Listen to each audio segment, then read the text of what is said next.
different thing. Yeah, you go from a regular hat to that. Wind, you know, because as long as there's no holes, these are throw a salute.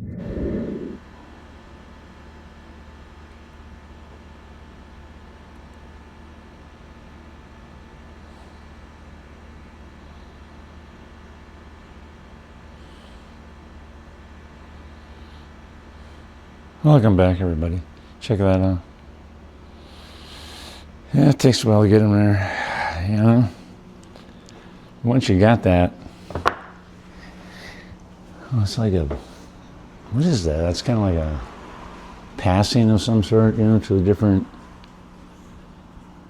thing. Yeah, you go from a regular hat to that one that's worn, you know, that's a passing time there. It's a coming of age. Yeah, it might be a stretch. But anyway, it's part of the equipment that we got to use here today. It's kind of bright out. You know, she's about 90 degrees out there right now, so it's going to be plenty warm out there and bright. Get the shades on, put the hat on, get some gloves going. We're going to go out and take a look at the garden. Onions are coming up. Potatoes are sprouting. We'll take a look at all that. We'll get the whole thing now. We'll just kind of bring her all together. Kind of show you what it is that we got all going. And then I thought too we could spend a little bit of time. We got to water a few of them. So we'll do a little bit of that. Won't spend a lot of time with that, but a little bit. And then the other exciting thing that's coming up, boy, I'll tell you, it's sneaking up quicker than you think. It's canning. We can here. My wife and I have been canning for, well, 35 years. There's the things that we can are jam. We never make jelly, but jam, and we'll make raspberry jam and not apple, but strawberry. If we can get some good strawberries, we'll make some of that. And then we also can, well, tomatoes, of course. And then I can cucumbers. That's probably our signature canning thing, and that's what we're going to be talking about the most, because that's going to be a big event. It's the second weekend. It's actually August 8th. That day, that morning, we'll be canning pickles. We've been doing this now, like I say, for 35 years, so the pickles that we have are, a lot of people call them State Fair pickles. They're a dill pickle, but they're really pretty salty and stuff. You know, they're really the old-fashioned dill pickle. That's what you always hear. When I give them to somebody who hasn't had them before, they go, oh, geez, I haven't had that, you know, in forever. So you hear that. And then the State Fair comment, I hear that often on them too. So the pickles that we make, we're going to go through that whole thing. I thought I would just divulge everything and give it all up, because we've searched this for a long time. And right now we have quite a following. We make about 70 to 80 quarts a year. It's 2 bushels approximately of canning-sized cucumbers, about like that or so, you know, it's a nice size. I like it where I can get 2 rows of those in a jar, but that's really getting fine tuning there. So, but anyway, we get a bushel from the Riverside Farms up there by Elk River, Minnesota. They do a good job with all that stuff, and that's going to be one of the big first tips. You know, we'll be talking about some of these tips here as time goes by. I'll probably repeat them again, I'm sure, a couple of times, but over the years, we've discovered that the people that keep their, well, first off, sell them soonest after being picked, number one. And secondarily, while those are being waited to be sold, they need to be chilled. They need to be in a refrigeration. So if I can get them that way, then I'm happy to pay what now is, last year we paid $120 for a bushel. A bushel will usually make about 35 to 40 quarts. And then I grow a bushel in my garden. They come a little bit, you know, slower. I have to collect them for a while because I don't have a huge field of them to pick from, you know. So I collect those for a bit, and I can at 2-3 jars at a time, but I'll end up with 35, 40 jars out of my garden too. Should anyway, the way I have it set up again this year. Should be something like that. And then that ends up with, like I say, 70 to 80 quarts of dill pickles. We make that many because we have quite a following on it. Everybody that knows us comes by at some point. They get a jar. They're looking for a jar of those pickles. And then we also hand them out to everybody that does service work in our house. Just the other day, they came out to make sure that our air conditioner was ready for the spring, and 2 guys came out, and each of them got a jar of pickles. So it's that kind of thing. It's kind of fun with them as well. We do eat, well, I eat quite a few of them. I love to have a pickle a day, a couple of pickles actually. There's that light wind down that I have in there. Goes on automatically. I don't think it bothers too much. It's interesting that the pickles that we have are made in vinegar, of course, a brine with vinegar. There's another way to make pickles. The old way, they used to do it back in the day when they fermented them, but the ones that we make are in brine and vinegar. And the way that we make them, even now, we're going to open a jar here. Later on today, we'll talk more about this down in the canning area. And I'm going to have a jar there, and I'm going to chew one. I'll bite into one and show you.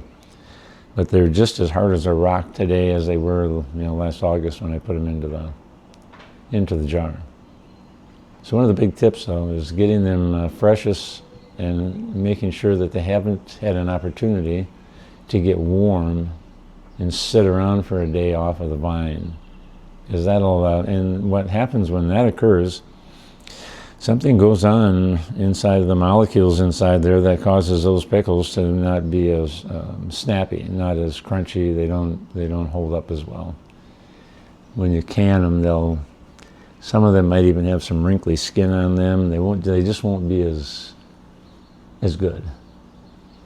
So that really is a big important thing. When I pick them out of my garden, I immediately bring them up and wash them off and put them into a bag and put them in the refrigerator right away.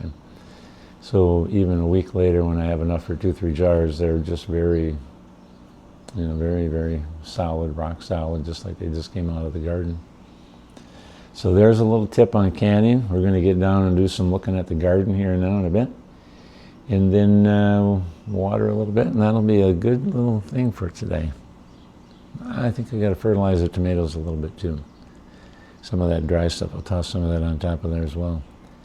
I've already taken defensive measures against the bugs that may want to try to take measures with me.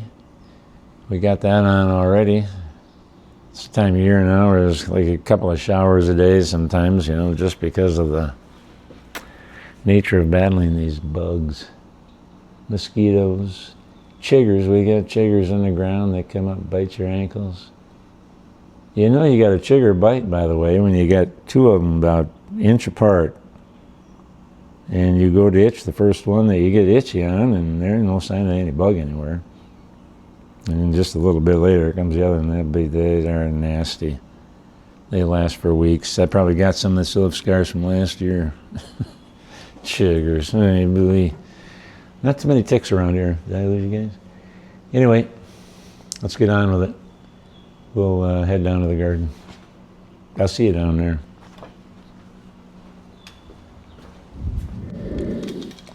All right, well, we've got a thing then, I guess, where we can video ourselves. We're going to head out down to the garden. She's hotter than an attic in August here in Minnesota, I'll tell you. She's 90 and the humidity's up. Humidity's kind of high. Let's see what else we got going on here. Whew. We got the birds are really chewing into these peanuts, I'll tell you. They really go after them. All right, hang on a second here. I'm going to crawl in. First of all, you're never gonna baby when you say you will. Let's see. Boy, can you see these onions? Oh my goodness, look at them. Look at them coming up.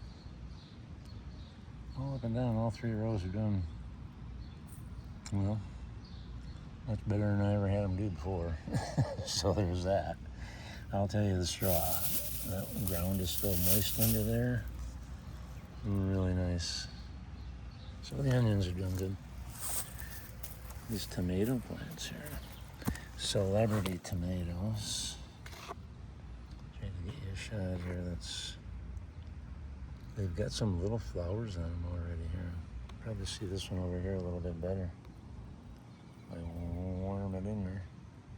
You see there in that plant in the center, there's some flowers coming out there. So that's kind of nice. So there's 4 of these celebrity plants. Take a look at the potatoes. Look at them come up here. Here's one here, really coming up really well on its own. I'm gonna have to get in here now and start to do some work with building some hills in here. Kind of want to do that on a day when it's not going to be so hot and sunny. All of these will have come up underneath there. Let's just peel one away and we'll see it. There it is. Oh, a couple of them. A couple of nice shoots coming up. So yeah, they are coming. That's nice. By the way, this is a chive here. This volunteers every year. But take a look at the flowers on that thing. How beautiful those are. So this I planted, I don't know how many years ago. And it was only a real tiny little thing, maybe even just one seed. But now it's all of this. It's kind of neat. So anyway, that's that. But the potatoes are doing well.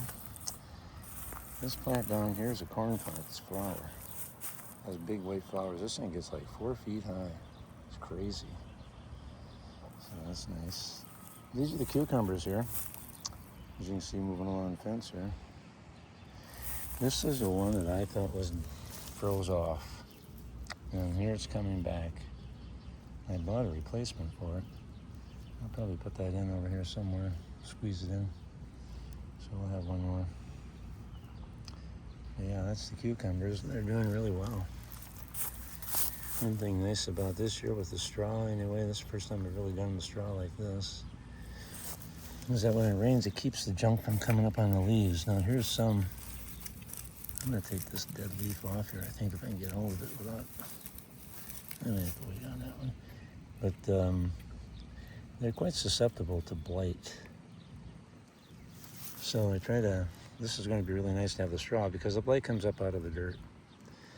That's the biggest place for it anyway. Here also it's in the wind or whatever, but it comes up out of the dirt really big. So when it splashes up in the rain, that's what causes these leaves to get the little blight stuff on them. But the stuff that's coming out though looks really nice.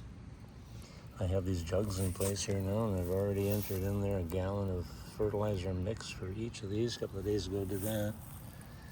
So that's nice.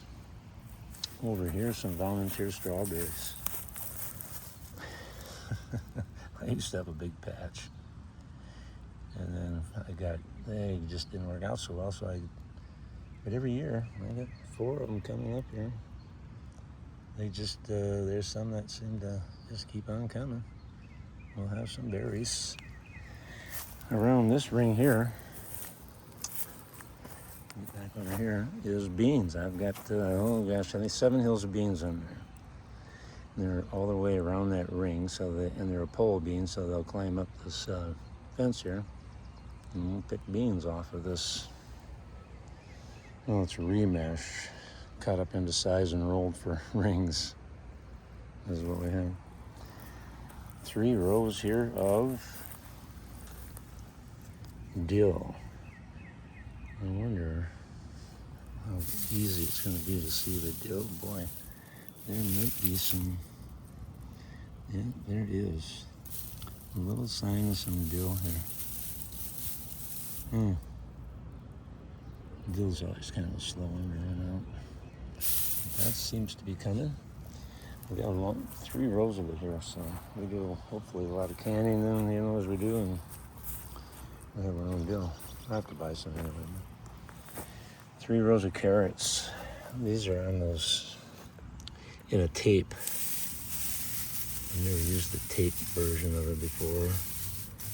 I know that can take a little longer for them to come up. Carrots anyway. Kind of like to see if I couldn't just spot that tape at least. Where are you? Well, we'll just have to kind of let it go and see if they come up. But I have 3 rows of carrots in here. Well, who knows? We'll see. Carrots are such a, for me anyway, they don't work out real well. Alright, hang on now. And underneath here I have, well, there's 2 rows of not parsley, basil. 2 different types of basil. There is a row of parsley out here too, and oregano. Just some flowers here, marigolds, and I can't think what that other type is over there.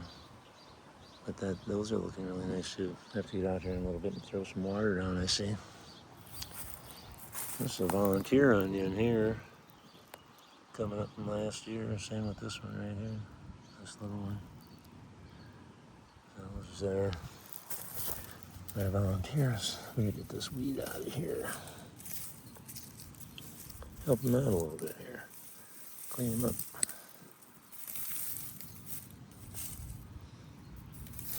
Throw it onto the other one.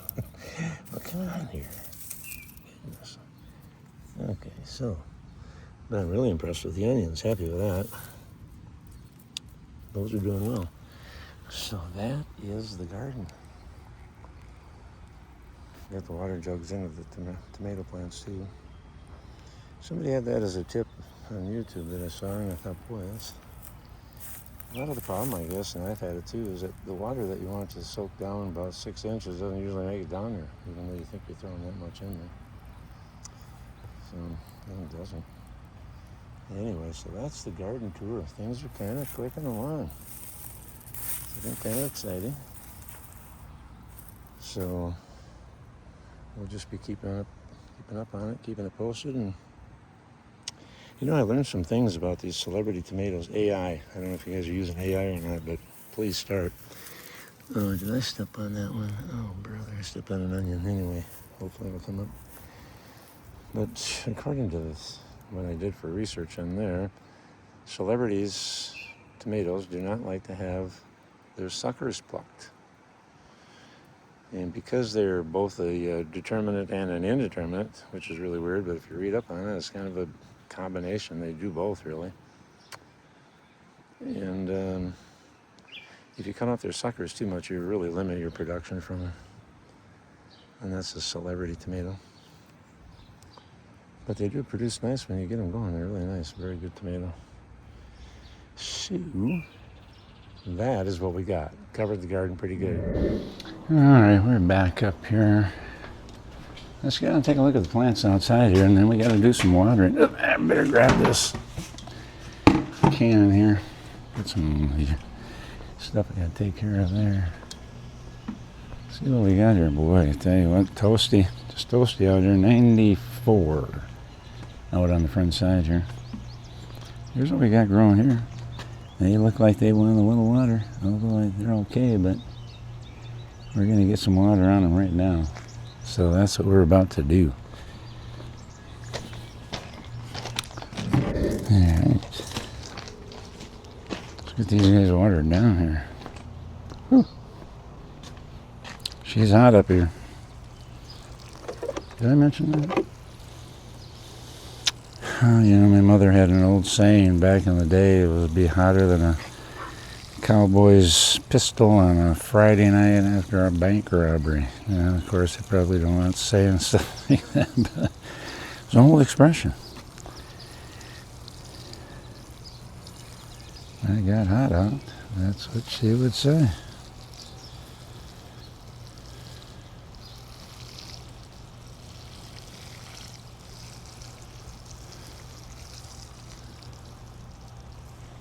Yeah, we better give him some more. That's a big pot. There's a couple gallons there. Yeah, here we go. We'll start over here this time.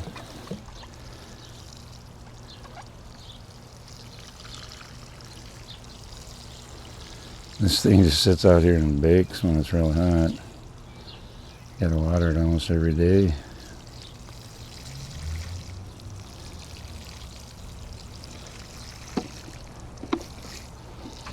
She'll give you some leeway because of the amount of soil here.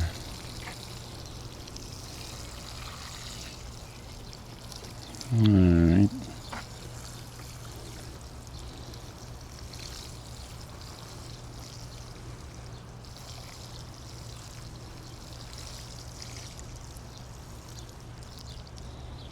That's going to help with those. We'll do the ones up here in the...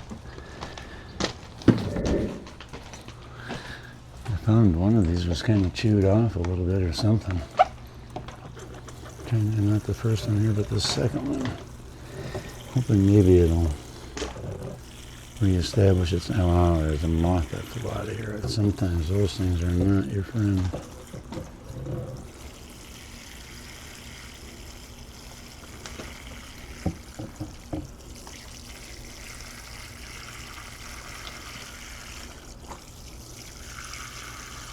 That'll give her a good watering. She's still pretty damp, but just want to make sure. It's a little drier down here.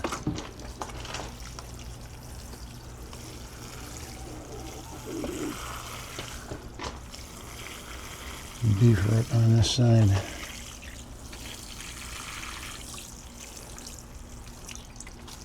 Alrighty. Coleus. They grow good in the shade there. What else is growing up here? I see somebody looks like they left us a shoe over there in the front. Well, you know, that's normal, right? We have these decorative grasses here that grow up to look really cool in the summer. And then throughout the winter they're brown and they look pretty cool then too. And here's some little hen and chicks. These are pretty cute. They do really well. Got those going. I think that's a white cornflower. It's another type of cornflower right here. I believe the flowers are white. There's this morning lily or whatever they call it, daylily. Got yellow flowers on it. Don't remember what they call them other guys over there. And then some more of the grass. And that big wild rock. That's what you got. Another wild rock. All right.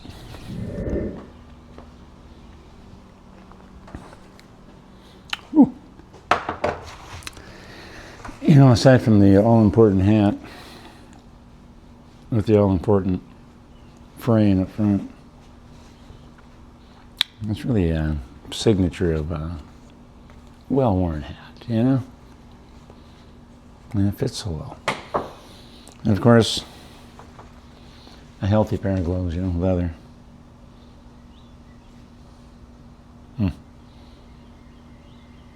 But I don't know what kind of leather that is, but this doesn't really say. Well, it's leather. You gotta have a pair of good leather gloves. They even get a little shiny. They get a little patina on them, you know, about there. You're just hoping there's nothing wears a hole in, you know, because as long as there's no holes, these are like gold, yeah. You get your hand right to the size and all that. I mean, those are mine, you know. That's my hand and been in there forever. And yeah. So yeah, nothing like a good pair of gloves too. I get a little nervous when I can't find them. Well, I have some backups here, but I got to get of this one. I don't have any more. I got to get some. So I got to keep an eye on that. I'm going to go downstairs next, and we're going to talk about canning. Follow up on that. One other item we can in the fall I didn't mention earlier, and that's applesauce. We have a neighbor whose name is Bob and Mary, and they have a farm that's up north here, a little ways in Minnesota, that they have an apple orchard on. That's where the raspberries that we can come from too, the raspberry jam. So anyway, I'm sure that we'll probably doing that again. We've got a big orchard, a lot of apples. Lots of apples. Really good ones. So anyway, but I thought we would just go downstairs and take a quick peek at some of the gear down there and talk a little bit about, well, I got to take a chomp out of a pickle down there so you can see what that's like. And then, yeah, you're going to like to hear that big crispy crunch sound. All right, so let's do that. I think that's all I got for out here. It's hot. Let's go in and cool off. There's no sense being out here in this heat. The guy could melt, you know. Then it ain't even summer yet. This gets a lot worse. The humidity is actually mildly tolerable. She gets worse even, but it's hot. Make no mistake about that. All right, let's get out of here.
Well, here we are talking pickles again. This is what's left over from last season. I actually got 6 jars here from 2024. Oddly enough, 2 years is really too long. I don't know if you guys can see that or not, but they do start to get a little pale, and I wouldn't eat them. And they are like one with the vinegar right now too. So these will go away. Unfortunately, sometimes we don't get them all used. These are the ones that were from my garden last year, and you can see that they look pretty nice in there yet. These would be really primo right now. Got a few more of those in another area here too. And then we've got some down here, a few left yet. Let's see. Well, you know what? We could get that a little bit organized. I could just kind of go ahead and work a little thing here. Consolidate. It's about time. Getting down there now. So August 8th. I think I'm going to try to do a live stream that day. August 8th. From 10 Central to 11 Central. And what we'll do then is can pickles and talk all about it. And before that, and leading up to it, we'll be talking about all the things, so in case somebody wants to kind of do it along with us, they can probably do it if they have all the stuff. But we'll make sure we have all that info out ahead of time. And there you are. 2, 4, 6, 8, 10. 10 of them left from the farm. When I say from the farm, the pickles came from Riverside Farm. Each year, I order smalls from them, but they can vary a little bit in size. Sometimes it'll be a little bit bigger, sometimes a little smaller. I always put a few small ones on the top. They never stay as crispy in them. I think I'll quit doing that, but those down here, oh yeah, those are good. Now, I did say I was going to open one up, and I don't have it set in the refrigerator. I got to get it. Hang on.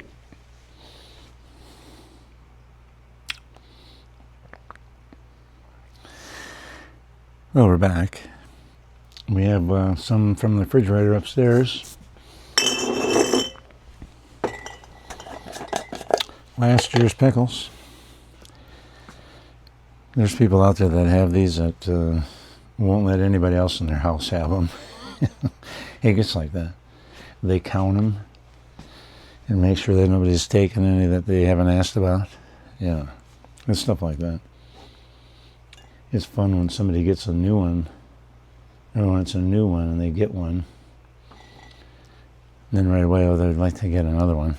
So, well, yeah, maybe I might have enough left. I'll have to wait and see. They're always ready for another jar. Well, let's see. So this has been in since last August. That's when these went in, and I'll just show you that there's some garlic in here.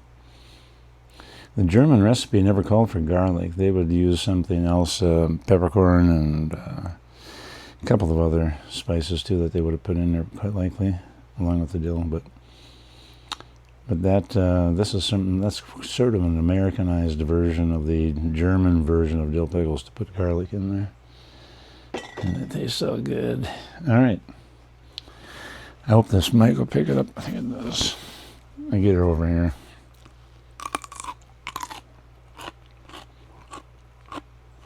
And I hope you can hear that. It's like crunchy just off the vine, maybe even crunchier than what it is off the vine. And, oh, mercy.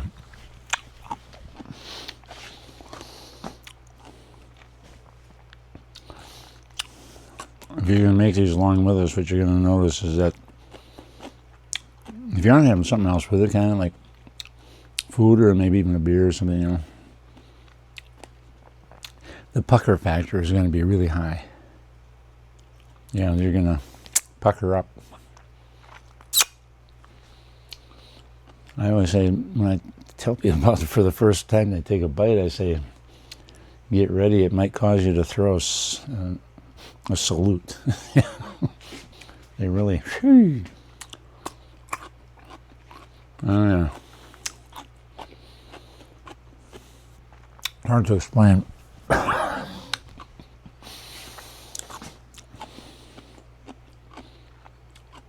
If you're having that with a sandwich or something, poof, potato chips and stuff, oof. Yeah, it ain't getting better. I usually have one for lunch and one for dinner, so 2 a day. And they're great. That's enough of that for right now. I'm the only one that eats them out of there, that's why I just throw that back in there. Well, my wife will eat a few now and then. She wouldn't care. And my son is really hit and miss on whether he'll have any, so I don't need to worry about that. But anyway, some of the things that we'll be looking into as we move forward here and see what we've got or not is an inventory on jars. I'm going to have to buy some jars for sure because I give so many away. So I can tell you now, though, that I thought I had more than that, to be honest with you. Where's all my jars? Oh, mercy, I maybe have enough to get, well, I maybe have 24 quart jars, I suppose. Well, with those there, maybe 36. So I'll probably have to buy 3 more cases, 12 in each, of quart jars. When it comes to, by the way, if we do a small size on the pickles, if we do a pint, then we do a wide mouth. The wide mouth pint. If you do a small mouth pint, you can't get the pickles out of there, So you do a wide mouth pine. So we have those around too. 'Cause sometimes at the end you might have a few left over and you want to can them, but you don't have enough for a full quart, so you put them in there. Sometimes I just make some. Well, here's an example. Yeah, it's right here. I made 2 right here just because, but these are both from this. I think that's from my garden and that's from the farm, as a matter of fact. That's exactly what it is. I'll have to run in here. That might be kind of interesting, a little side by side. So there you go. There's a couple of examples of that. The jam always goes into the, well, not always. I shouldn't say that. We stopped doing that, as a matter of fact. I don't always put it into the little ones anymore. This was some strawberry stuff from last year that I wasn't really cutting it. So, but this year I'm feeding it to the Baltimore Orioles outside, and they love it. So this will go away in a hurry. We normally do pint sizes on this now, because it almost seems like doing this size of jam, although this size is nice for gifting. But, 2, 3, 4 days into it, you're out, depending on how much you're hitting it way. So, then when it comes to tomato stuff, usually we'll do pints on most of that stuff. If we have a couple of people we give salsa to, and one of them in particular, she says, Ron, that's a single serving. They really get into their salsa, so I do a quart for her. I put her own name on there and everything. Anyway, but that's the tomato stuff. I don't have any apple stuff left now. That's all gone. This is the last of the raspberry here. So the stuff that's left up here, what have I got here? This is, that's pasta sauce. So there's 3 pasta sauce here, it looks like. Yep. We'll probably still use those up. Chili base, 2 chili base. We do a lot of chili, and I think we had 10 of those or something. I got 2 left, but we'll probably have to get after that. I may have to request we don't like to do chili when it's hot out. And of course, it's really hot out right now. I think 90 some out there. So anyway, but the jars for just this first thing that we do here. Well, no, the first thing that we're gonna be doing is making raspberry jam, quite likely. So I've got a whole boatload of those jars up here that I use for that, and pints and half pints. We got a lot of those jars, so I'll be in good shape on that. I don't think I'll need to buy any. And then the next thing we'll do will be the pickles. And then the tomatoes will just be right on the heels of the pickles, cucumber/pickles. The tomatoes will just be right on the heels of that. And then we wait about a month to 6 weeks maybe before the apples come in, and we do applesauce, quite a bit of applesauce. Bob's got the crispy ones, what do you call them? Honey Crisp. Ooh. Really good to die for. And they're really good when you make applesauce with them. You don't need to add any sugar. They're just fine. Very sweet. So that's kind of neat. Anyway, so that's what's going on and what we get to look forward to. Mark your calendar, August 8th. I'm going to try to do a live stream in the morning of that day. Hopefully we get, and if it doesn't come off, I'll have that out earlier. Planned, yeah. I should say, it kind of looks like it's kind of easy to do, but so we'll plan to do that then on August 8th from 10 Central to 11 Central. We'll do a live thing. Maybe by then we'll have a big following to learn how to do pickles. We're going to give up the goods, everything we know. And these are what they call State Fair pickles. People love them. It's the best I've ever had. And you can make them too. God, that sounded like a little slogan, didn't it? You can make them too. All right, so that's about what I got for you for this time around. Hodgepodge of things, but it's good to get this on the old radar here, the canyon. That's around the corner. That's not that far away. What do we got? We're at the end of May here now, June, July. Well, we only got about 9 weeks. 9 weeks probably before the canyon. Hard to believe, but This plants better start growing. That's all I got to say. Oh, they will. Anyway, that'll be it for now. I look forward to seeing you next time, and we'll talk some more. Adios.